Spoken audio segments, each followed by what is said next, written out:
Hello everyone. So we're gonna start with question number 6. In this the question says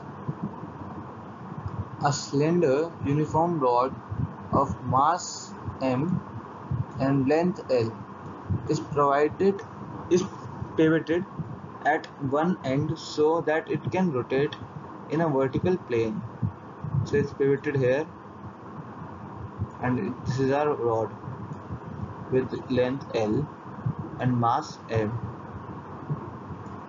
So there is a negligible friction at the pivot, so we won't consider the friction here.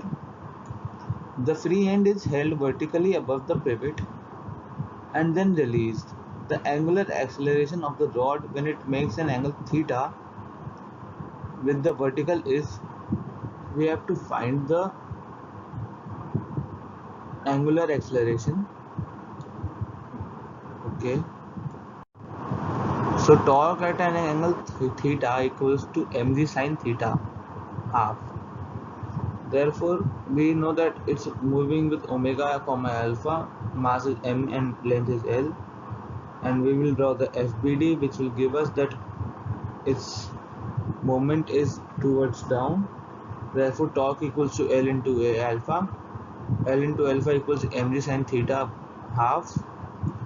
ml square by 3A equals to mg sin theta half.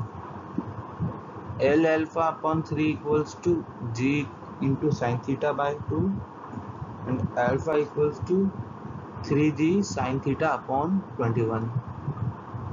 Therefore our answer will be 1. Thank you everyone.